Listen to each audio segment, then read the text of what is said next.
सभी पार्षदों के दुख का सिर्फ एक ही कारण है कि हमारे जो आदरणीय अध्यक्ष महोदया हैं वे ना तो जनता की परवाह कर रही है और ना ही पार्षदों की परवाह कर रही है, क्योंकि पार्षद सिर्फ एक माध्यम है कि जो जनता के विकास कार्यों को लेकर के और नगर पालिका जाता है और आपसे उम्मीद लगाता है कि आप उन कार्यों को करने में मदद करें, मगर आपके द्वारा जितनी शिथिलता वापरी जा रही है वो अकारण है और उसका कोई कारण नहीं बनता है। अगर आपसे काम नहीं हो पा रहा है तो आप हमें बता दें तो हम हमारे निजी खर्चे से, जिस तरीके से अभी भूपेंद्र भाई ने बोला कि निजी खर्चे से कराएंगे, अभी आपको थोड़े दिन पहले संज्ञान में होगा कि 6 दिन से, अभी 7 दिन से वार्ड क्रमांक 19 में सफाई कार्य निजी खर्चे से चल रहा है और उस निजी खर्चे से कार्य को करने के बाद आज तक ना तो सीएमओ ने आके देखा कि वास्तविक स्थिति क्या है, ना आपके द्वारा थोड़ी तकलीफ उठाई गई कि आप जाकर के देखें कि पार्षद अगर झूठ बोल रहा है, पार्षद आपके खिलाफ षड्यंत्र कर रहा है तो वास्तविक स्थिति देखना चाहिए थी आपको आकर के कि वास्तविक जनता की तकलीफ क्या है। मगर आपको किसी जनता की तकलीफ से कोई लेना देना नहीं है, पार्षद से कोई लेना देना नहीं है, नागदा की जनता से कोई लेना देना नहीं। आपको सिर्फ और सिर्फ अपनी कुर्सी के से लेना देना है और आप उसमें मजे मार रहे हैं। आपको जनता की तकलीफ से कोई लेना देना नहीं। अगर आपको लेना देना होता तो आप फर्स्ट टाइम फर्स्ट डे आकर के वहां देखते कि वास्तविक तकलीफ क्या है, आखिर ऐसी क्या तकलीफ आन पड़ी कि पार्षद को अपनी निजी खर्चे से सफाई कराना पड़ी है। और इससे भी बड़े बड़े ऐसे बहुत सारे ऐसे मुद्दे हैं। अब ये नाली में लोगों के घरों के पानी नींव में रस रहा है, कोई बच्चा गिर सकता है, कोई दुर्घटना हो सकती है, मगर उनको इन चीज़ों से कोई लेना देना नहीं है। इसके लिए कहीं कोई लेटर चलाने की जरूरत नहीं है। इसकी राशि पड़ी हुई है, उस राशि से चाहे तो ये कल काम शुरू करके इसको कर देंगे, इसमें कोई दिक्कत वाली बात नहीं। पर वो करना ही नहीं चाहते। नागदा में किसी कारण किसी भी कार्य का विकास कार्य वो करना नहीं चाहते हैं, सिर्फ वो बातें बनाना चाहते हैं और इधर के उधर बगले झाँकना चाहते हैं।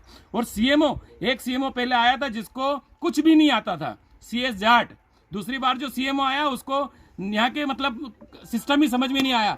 और अभी जो सीएमओ आया है वो यहाँ काम होने ही नहीं देना चाहता, क्योंकि उसको कोई लेना देना नहीं है यहाँ क्या हो रहा है क्या नहीं हो रहा है, क्योंकि वो उसके ऑफिस से बाहर निकल के जनता के बीच जाके उस वास्तविक स्थिति को देखना नहीं चाहता है। मैं 4 दिन से उसको फोन लगा रहा हूँ मगर वो उसने सिर्फ बगले झाँके हैं, सिर्फ कारण बताया, मगर वो आकर के स्पॉट देखने की कोशिश नहीं कर रहा है क्योंकि उसको काम ही नहीं करना है।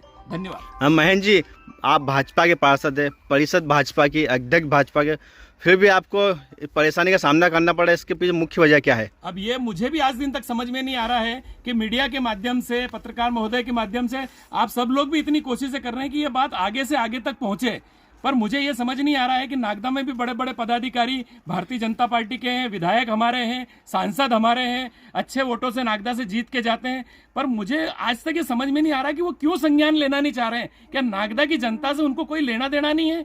अगर उनको नागदा की जनता की परवाह होती तो वो 1 सेकंड के अंदर आते और बोलते कि कहाँ दिक्कत आ रही है, या तो इसको सुलझाओ या फिर आप अपने कार्य को सुधारो या फिर आप इस्तीफा दो। मगर सब वो कितना कम्बल ओढ़ रखी है और क्या खा रहे हैं क्या पी रहे हैं मुझे पता नहीं है। आप सोचता दूसरी बार आए हैं पत्रकारों को लेकर, हमारा दूसरी बार का निरीक्षण हो रहा है। 3 महीने से हम प्रयास कर रहे हैं कि ये नाला बन जाए।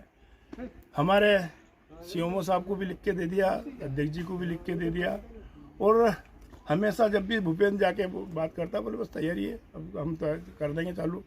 और अभी हद कर दी।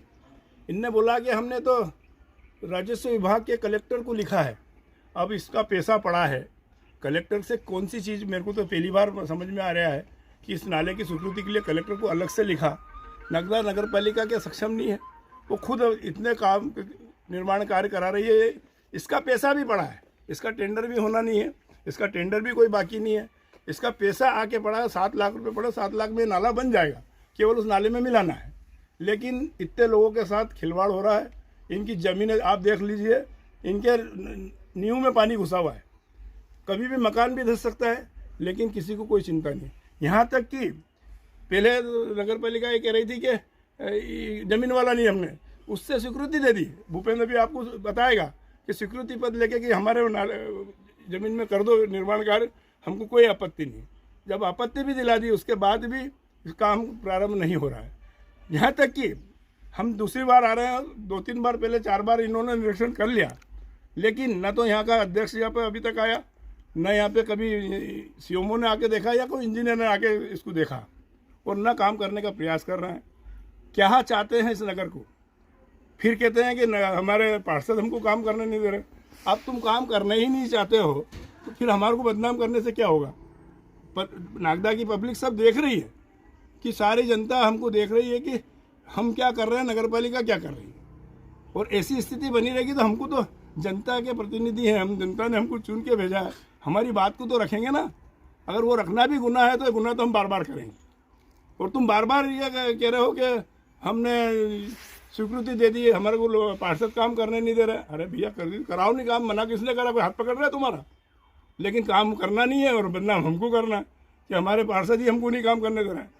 तुम्हारे 36 में से 30 पार्षद तुम्हारे खिलाफ बोल रहे हैं, मतलब कम से कम ये तो सोचो कि क्यों बोल रहे हैं। पूरी नगर पालिका के कर्मचारी भी आपके खिलाफ है, पार्षद आपके खिलाफ है, जनता आपके खिलाफ है। अभी भी नहीं समझ रहे हो कौन सी कुंभकर्ण की नींद सोए हो, हमें पता है।